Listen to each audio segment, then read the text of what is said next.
Hello എല്ലാവർക്കും നമ്മുടെ ചാനലിൽ പുതിയൊരു വീഡിയോയിലേക്ക് സ്വാഗതം. നമ്മുടെ ഇന്നത്തെ വീഡിയോയിലെ റെസിപ്പി എന്ന് പറയുന്നത് ഈസി ആയിട്ട് എളുപ്പത്തിൽ ഉണ്ടാക്കാൻ പറ്റിയ ഒരു ഗ്രീൻ പീസ് കറിയുടെ റെസിപ്പിയാണ്. നമ്മൾ ഈ ചാനൽ അപ്ലോഡ് ചെയ്യുന്ന വീഡിയോസൊക്കെ നിങ്ങൾക്ക് ഇഷ്ടമാവുന്നുണ്ടെങ്കിൽ ചാനൽ സബ്സ്ക്രൈബ് ചെയ്യാനും വീഡിയോസ് ലൈക്ക് ചെയ്യാനും കമൻറ്റ് ചെയ്യാനും ഒന്നും മറക്കരുതേ. അപ്പോൾ നമ്മുടെ കറി ഉണ്ടാക്കാൻ വേണ്ടിയിട്ട് ഞാനിവിടെ ഗ്രീൻ പീസ് നന്നായിട്ട് കഴുകിയതിന് ശേഷം തലേ ദിവസം വെള്ളത്തിൽ കുതിർക്കാനിട്ടിരുന്നു. ഇപ്പോൾ നമ്മുടെ ഗ്രീൻ പീസൊക്കെ നന്നായിട്ട് കുതിർന്ന് വന്നിട്ടുണ്ട്. ഞാനിവിടെ 1 കപ്പ് ഗ്രീൻ പീസാണ് എടുത്തിട്ടുള്ളത്. ഇനി നമുക്ക് ഗ്രീൻ പീസ് ഒന്ന് വേവിച്ചിട്ടെടുക്കാം. അതിന് വേണ്ടിയിട്ട് ഞാനിവിടെ ഒരു കുക്കർ അടുപ്പത്ത് വെച്ചിട്ടുണ്ട്. അതിലേക്ക് നമ്മൾ കഴുകി വൃത്തിയാക്കി വെച്ചിട്ടുള്ള ഗ്രീൻ പീസ് ചേർത്ത് കൊടുക്കാം.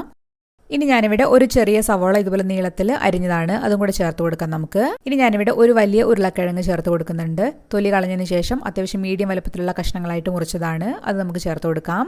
പിന്നെ ഞാനിവിടെ ഒരു ചെറിയ ക്യാരറ്റ് തൊലി കളഞ്ഞ് കഷ്ണങ്ങളായിട്ട് മുറിച്ചതും കൂടെ ചേർത്ത് കൊടുക്കുന്നുണ്ട്. ഇനി നമുക്ക് എരിവിന് ആവശ്യമായിട്ടുള്ള പച്ചമുളക് ചേർത്ത് കൊടുക്കാം. ഞാനിവിടെ 3 പച്ചമുളക് ചേർത്ത് കൊടുക്കുന്നുണ്ട്. നിങ്ങൾ എരിവിനനുസരിച്ച് നിങ്ങൾക്ക് കൂട്ടുകയോ കുറയ്ക്കുകയൊക്കെ ചെയ്യാം. നമുക്കിതിലേക്ക് ഒരു തണ്ട് കറിവേപ്പില കൂടെ ചേർത്ത് കൊടുക്കാം. ഇനി നമുക്കിതിലേക്ക് 1/4 ടീസ്പൂണിലും കുറച്ചും കൂടെ കൂടുതൽ മഞ്ഞൾപ്പൊടി ചേർത്ത് കൊടുക്കാം. അതുപോലെ തന്നെ 1 ടീസ്പൂൺ ഞാനിവിടെ ഉപ്പ് ചേർത്ത് കൊടുക്കുന്നുണ്ട്. ഇനി നമുക്ക് ഇതെല്ലാം കൂടെ നന്നായിട്ടൊന്ന് വെന്ത് കിട്ടാൻ ആവശ്യമായിട്ടുള്ള വെള്ളം ചേർത്ത് കൊടുക്കാം. ഞാനിവിടെ 2.25 കപ്പ് വെള്ളമാണ് ചേർത്ത് കൊടുത്തിട്ടുള്ളത്. വെള്ളം കൂടെ ചേർത്ത് കൊടുത്തതിന് ശേഷം നന്നായിട്ടൊന്ന് ഇളക്കി യോജിപ്പിച്ച് കൊടുക്കാം നമുക്ക്.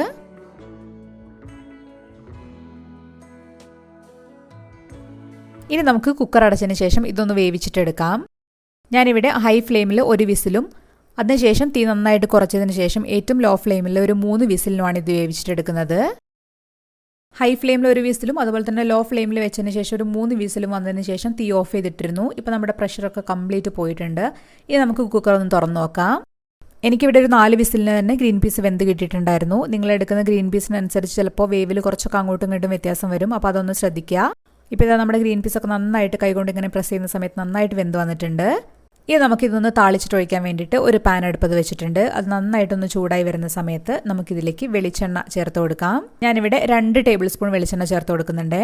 വെളിച്ചെണ്ണ ഒന്ന് നന്നായിട്ടൊന്ന് ചൂടായി വരുന്ന സമയത്ത് നമുക്കിതിലേക്ക് ഒരു 1/2 ടീസ്പൂൺ കടുക് ചേർത്ത് കൊടുക്കാം. കടുക് ഇതുപോലെ നന്നായിട്ടൊന്ന് പൊട്ടി വരുന്ന സമയത്ത് നമുക്കിതിലേക്ക് വെളുത്തുള്ളി ചതച്ചത് ചേർത്ത് കൊടുക്കാം. ഞാനിവിടെ ഒരു 6 അല്ലി വെളുത്തുള്ളി ഇതുപോലെ ഒന്ന് ചതച്ചെടുത്തിട്ടുണ്ട്, അത് ചേർത്ത് കൊടുക്കാം നമുക്ക്. ഇനി തീ ഒരു ലോ ഫ്ലെയിമിലിട്ട് 1 മിനിറ്റൊക്കെ നമുക്ക് നന്നായിട്ടൊന്ന് വഴറ്റി കൊടുക്കാം. വെളുത്തുള്ളിയുടെ കളറൊക്കെ ഒന്ന് ചെറുതായിട്ടൊന്ന് മാറി വരട്ടെ. ഇപ്പം നമ്മുടെ വെളുത്തുള്ളിയുടെ കളറൊക്കെ ചെറുതായിട്ടൊന്ന് മാറി തുടങ്ങുന്നുണ്ട്, ഒരു ലൈറ്റ് ബ്രൗൺ കളറൊക്കെ ആയി തുടങ്ങുന്നുണ്ട്. ഈ ഒരു സമയത്ത് നമുക്കിതിലേക്ക് ഒരു തണ്ട് കറിവേപ്പില കൂടെ ചേർത്ത് കൊടുക്കാം. ഇനി അതിൻ്റെ കൂടെ തന്നെ നമ്മൾ നേരത്തെ വേവിച്ച് വെച്ചിട്ടുള്ള ഗ്രീൻ പീസും കൂടെ ഇതിലേക്ക് ഒഴിച്ചു കൊടുക്കാം നമുക്ക്. എന്നിട്ട് വീണ്ടും നന്നായിട്ടൊന്ന് ഇളക്കി യോജിപ്പിച്ച് കൊടുക്കാം. ഞാനിവിടെ ഗ്രേവിക്ക് നല്ലൊരു കൊഴുപ്പ് കിട്ടാൻ വേണ്ടിയിട്ട് 2-3 കഷ്ണം ഉരുളക്കിഴങ്ങ് ഇതുപോലെ ഒന്ന് ഉടച്ചു കൊടുക്കുന്നുണ്ട്. ഇനി നമുക്കിത് തീ ഒരു മീഡിയം ഫ്ലെയിമിൽ വെച്ചതിന് ശേഷം ഒരു 5 മിനിറ്റ് നന്നായിട്ടൊന്ന് തിളപ്പിച്ചിട്ടെടുക്കാം. കറിയൊക്കെ അത്യാവശ്യം നന്നായിട്ടൊന്ന് കുറുകി വരട്ടെ. ഇപ്പം നമ്മുടെ കറിയൊക്കെ നന്നായിട്ടൊന്ന് തിളച്ച് വരുന്നുണ്ട്. ഈ ഒരു സമയത്ത് നമുക്കിതിലേക്ക് ഗരം മസാല ചേർത്ത് കൊടുക്കാം. ഞാനിവിടെ ഒരു 1/2 ടീസ്പൂൺ ഗരം മസാല ചേർത്ത് കൊടുക്കുന്നുണ്ട്. അതുപോലെ തന്നെ ഒരു 3/4 ടീസ്പൂൺ കുരുമുളക് പൊടിച്ചതും കൂടി ചേർത്ത് കൊടുക്കുന്നുണ്ട്. ഞാനിവിടെ കറി ടേസ്റ്റ് ചെയ്യുന്ന സമയത്ത് കുറച്ച് ഉപ്പ് കുറവായിട്ട് തോന്നി, അതുകൊണ്ട് കുറച്ചും കൂടി ഉപ്പ് ചേർത്ത് കൊടുക്കുന്നുണ്ട് കേട്ടോ. ഇനി ഇതെല്ലാം കൂടെ നന്നായിട്ടൊന്ന് ഇളക്കി യോജിപ്പിച്ച് കൊടുക്കാം നമുക്ക്. ഇനി തീ ഒരു മീഡിയം ഫ്ലെയിമിൽ വെച്ചതിന് ശേഷം നമുക്കിതൊരു 5 മിനിറ്റ് നന്നായിട്ടൊന്ന് തിളപ്പിച്ചിട്ട് കൊടുക്കാം. ഇപ്പോൾ കറി ഇവിടെ തിളയ്ക്കാൻ തുടങ്ങിയിട്ട് ഒരു 5 മിനിറ്റൊക്കെ ആയിട്ടുണ്ട്. ഇപ്പം നിങ്ങൾക്ക് കാണാം കറിയൊക്കെ നന്നായിട്ട് കുറുകി വന്നിട്ടുണ്ട്. ഈ ഒരു സമയത്ത് നമുക്ക് ഗ്യാസ് ഓഫ് ചെയ്ത് കൊടുക്കാം കേട്ടോ. കാരണം തണുക്കുന്ന സമയത്ത് ഇതൊന്നും കൂടെ തിക്കായിട്ട് വരും. അപ്പോൾ ഈ ഒരു തിക്നെസ്സിൽ നമുക്ക് എടുക്കാം. ഇനി നിങ്ങൾക്ക് കുറച്ചും കൂടി ലൂസായിട്ട് കൺസിസ്റ്റൻസിയാണ് വേണ്ടതെന്നുണ്ടെങ്കിൽ കുറച്ചും കൂടി ചൂടുവെള്ളം ചേർത്ത് കൊടുക്കാം. എന്നിട്ട് ഒന്നും കൂടെ നന്നായിട്ടൊന്ന് തിളപ്പിച്ചെടുത്താൽ മതി കേട്ടോ.